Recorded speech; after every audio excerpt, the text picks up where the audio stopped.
Alright. While he's doing that, making a ton of noise. As you can see, we've got a lot of gold on the table. Oversized Kofi Kingston ass.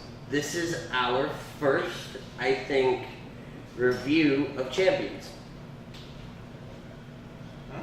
Our first breakdown with the champions. We have. Did we do it at WrestleMania? Well, I guess we weren't really competing. Correct. Okay, you're right. So, here we have the Jar Challenge champion, Jax. The 3-time reigning, defending, undisputed Jar Challenge champion, Jax. You're gonna say it right. You know? Say it right. Don't look at me. Don't look at me. I'm not done with you. I'll wait to you later. Go ahead. Were you just going to call it the Universal title, or are we going to call it something special? We're going to... Oh, Jesus. Fuck off. We're going to call it... We're going to call him... The Jar Big Four champion? No. It's going to be... Because it's not part of Jar yet. It's not part of Jar yet. Okay. It's going to be... He's going to be the... I don't want to say KK Universal Champion because you're black.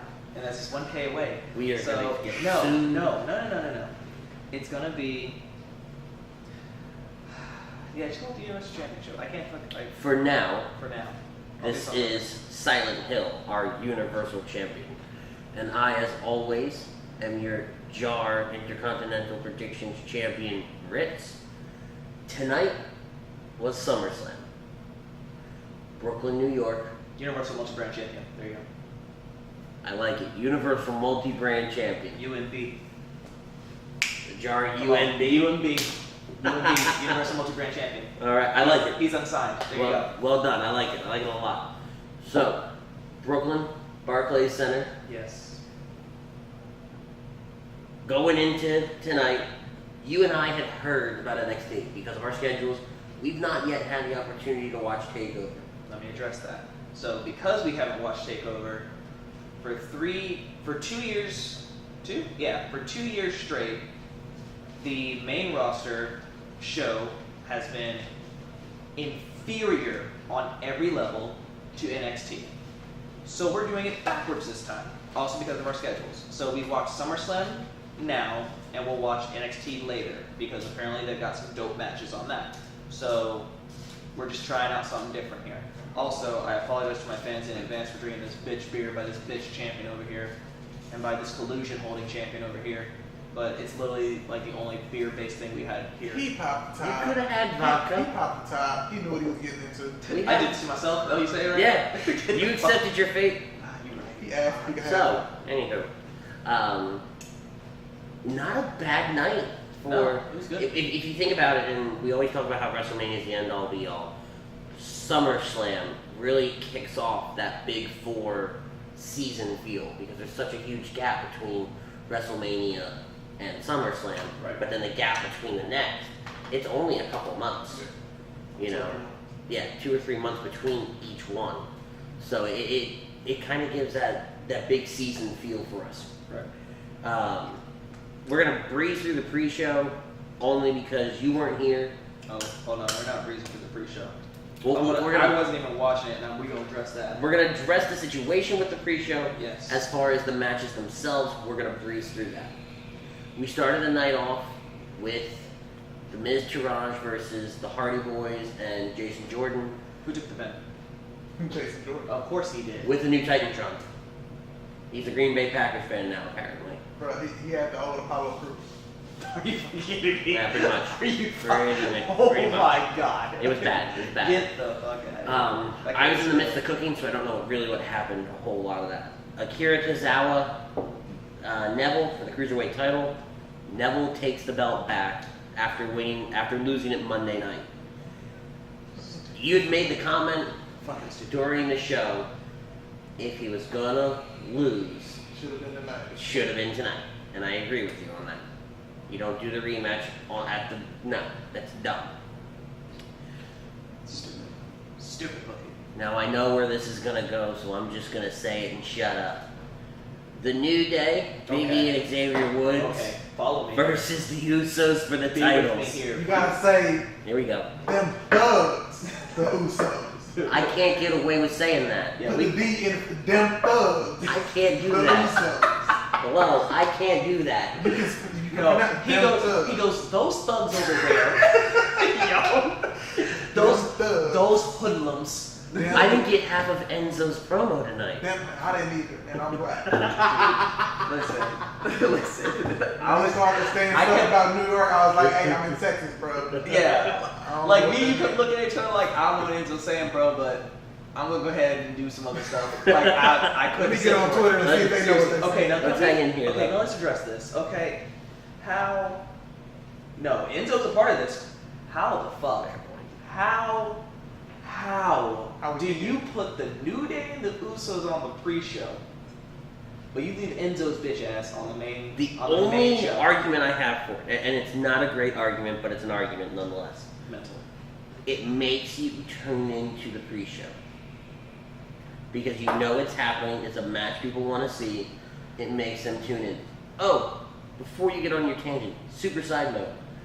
SummerSlam, I believe, suffered through the same issues we had at WrestleMania in Arlington, because when The Miz and them went out, there wasn't nobody on the floor. That whole front row. Miz goes out to the non-camera side at some point, and there's the WWE official in the front row running their Snapchat. Wow. Like them first, whatever, how many, 4, 5 rows. Wow. Nothing. All right. Maybe people just didn't give a fuck. You and can went still, beat you it can, for you can 6 still hours. see, you can still see the piece of paper where it says, "You take home your free souvenir chair" on the chairs.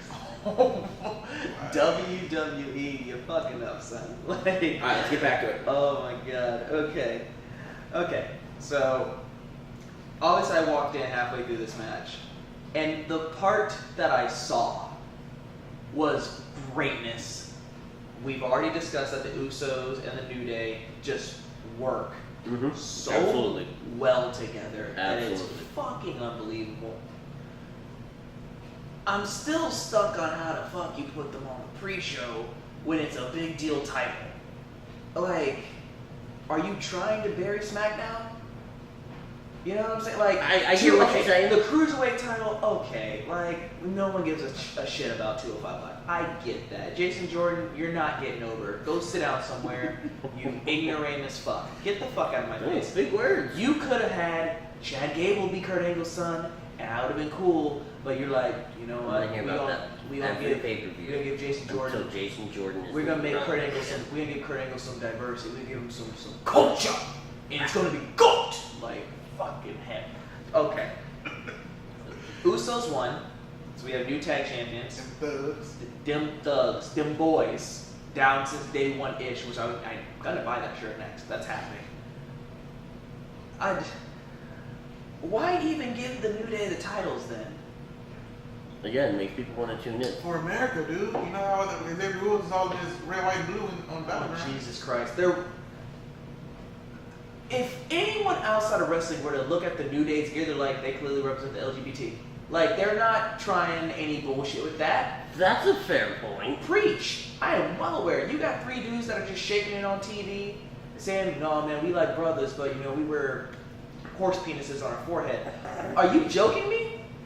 Like, if you're a fan, it's different. If you're not a fan, come on, yo. Like, yeah, it is what it is, man. I don't understand the logic. It was Like, a good match. It was And a great again, match. the only logic behind it is makes you want to tune in to the pre-show to see this really good match. that worked so well. People weren't into the fucking building. Jesus. Well, it was worth a shot. Yeah. And I said tune in, not show up for it. So now let's get to the main card. Okay, 6 o'clock we go live at, in Brooklyn. And we hit the trumpets. Yes. Okay. Yeah, I get it. No, I probably didn't. It's going to be a lot of that tonight. John Cena, 16-time champion, versus Baron Corbin. Talk about Baron's before we get to the cluster that is the entire Baron Corbin character. Oh my god. I'm Go sorry, ahead. man. Sorry. Baron Corbin comes out with some new music and a new Tron.